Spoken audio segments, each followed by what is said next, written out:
মুমতাজ বেগম টিয়াকে ওর বোনের সাথে খেতে বসতে দেখে বললেন, বৌমা, তোমার আক্কেল দেখে বড়ই আশ্চর্য হলাম। এ কি কাণ্ড তোমার? টিয়া শাশুড়ির কথা ঠিকমতো বুঝতে না পেরে বলল, আমি ঠিক বুঝতে পারছি না মা, কি হলো হঠাৎ? আমি কি কোনো অন্যায় করে ফেলেছি? অন্যায় করনি, এই বাসার ঐতিহ্য তুমি নষ্ট করেছ। আমি এটা তোমার কাছ থেকে আশা করিনি। টিয়া তখনও কিছু বুঝতে না পেরে শাশুড়ি মায়ের মুখের দিকে অসহায়ের মতো তাকিয়ে থাকে।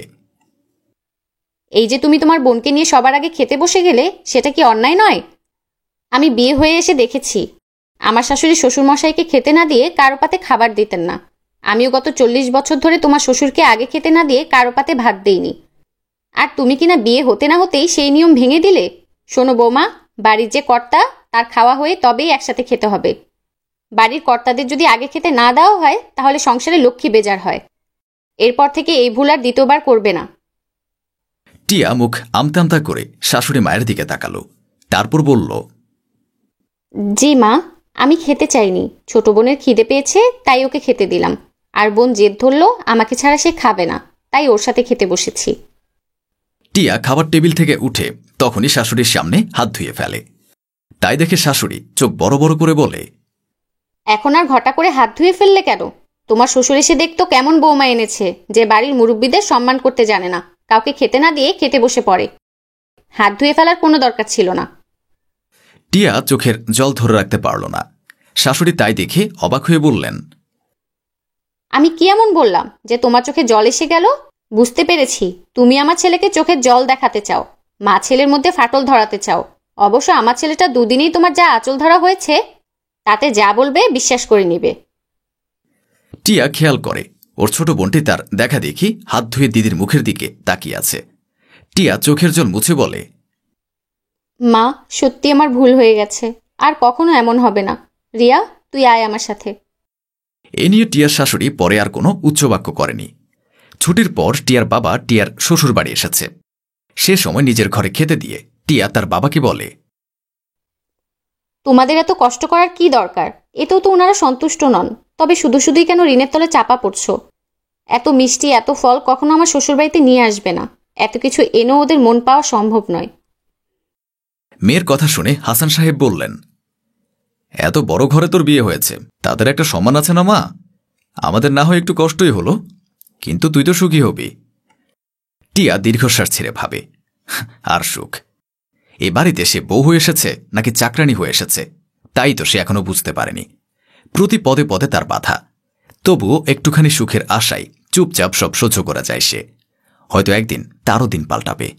একদিন তার শ্বশুর শাশুড়ির বিবাহবার্ষিকীর অনুষ্ঠানে তার মনের সে ঘুমন্ত রাগ বেরিয়ে আসে।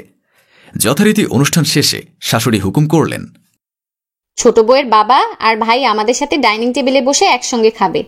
তুমি আমাদেরকে সুন্দর করে খাবার পরিবেশন করবে।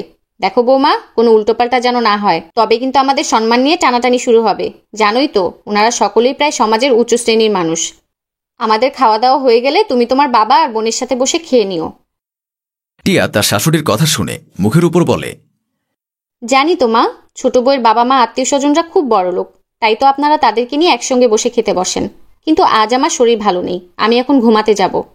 ছোট বউ তো বসে আছে, তার তো খাওয়া কখন কমপ্লিট হয়ে গেছে। তাকে গিয়ে বলুন না খাবার পরিবেশন করতে। শাশুড়ি টিয়ার মুখে এমন কথা শুনে চমকে উঠে বলে, এ কেমন কথা? তুমি দেখছি আজ একেবারে আমার মুখের উপর কথা বলে যাচ্ছ। তুমি কি ভুলে যাচ্ছ কার সাথে কথা বলছো? সে কথা আমি ভুলিনি মা, কিন্তু আপনি হয়তো আমার পরিচয় ভুলে গেছেন। কাজের কোনো কথা মনে হলেই আপনার শুধু আমার কথা মনে পড়ে, অথচ এ বাড়িতে আপনার আরও একজন ছেলের বউ আছে। কই, কোনোদিন তো তাকে কাজের জন্য কোনো কথা শুনতে হয় না। আর শুনবেই বা কেমন করে? আপনারা তো তাকে কখনো কোনো কাজের কথা বলেন না। কিন্তু কেন মা? আমার আর ছোট বউয়ের মধ্যে এত পার্থক্য কেন?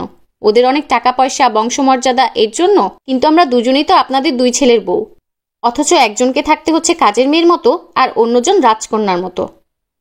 টিয়ার কথা শুনে শাশুড়ি রাগত স্বরে বলে, সেই কৈফিয়ত কি তোমার কাছে করতে হবে? তুমি ভালো করেই জানো বৌমা, তোমরা দুজনেই এই বাড়িতে আমার ছেলেদের বউ হয়ে এলো, দুজনের মধ্যে কতটা পার্থক্য। ওদের সম্মান আর তোমাদের সম্মান এক নয়। তোমার ভাগ্য ভালো এমন পরিবারের বউ হতে পেরেছ, ওতেই সন্তুষ্ট থাকতে চেষ্টা করো। টিয়া চোখের জল মুছে বলে, আমি অনেক সন্তুষ্ট মা, আজ বুঝতে পারছি এত পার্থক্যের কারণে আপনারা আমার বাবা মাকে তাদের প্রাপ্য সম্মানটুকুনও দিতে চান না। টিয়ার বাবা হঠাৎ করে এসে মেয়ের মুখে এসব কথা শুনে ফেলেন। বলেন, তিনি তো শাশুড়ি, এমন করে কথা বলতে তোর গলায় আটকাচ্ছে না? এখনই বেআইন সাহেবের কাছে মাপ চেয়ে নে। আপনি কিছু মনে করবেন না বেআইন সাহেবা, মেয়ের এমন ব্যবহারে আমি লজ্জিত। আমি ক্ষমা চাইছি আপনার কাছে। আমার মনে হয় টিয়া কাজ করতে করতে দিশেহারা হয়ে গেছে, ওর মাথা ঠিক নেই। আমার মাথা ঠিকই আছে বাবা, তোমরা এখান থেকে চলে যাও, আর কোনোদিন এখানে এসো না। যেখানে তোমাদের সম্মান দেয় না সেখানে কেন বারবার আসো? মেয়ের কথা শুনে চোখে জল চলে আসে হাসান সাহেবের। উনি বাড়ির বাইরে যেতে উদ্যত হন। যাবার আগে মেয়েকে বলে শ্বশুর শাশুড়ির সাথে আর যেন বেয়াদবি না করে। টিয়া শাশুড়ির হুকুম ঠিকভাবেই পালন করে, কিন্তু তার বাবা মাকে না খাইয়ে পাঠিয়ে দেয়। সে ব্যথা তার হৃদয়কে কুড়ে কুড়ে খেতে থাকে। ভাবে এখন সে এই পরিবারের সদস্য, তাই অপমান তাকে সহ্য করতে হলে আপত্তি নেই। কিন্তু তার বাবা মা কেন অপমান সইবে? সে জানে না তার আর ছোটর মধ্যে পার্থক্য কোনোদিন কমবে কিনা। শুধু মনের মধ্যে একটা প্রশ্নই আসে, সংসারে এ ভেদাভেদ করা কবে বন্ধ হবে?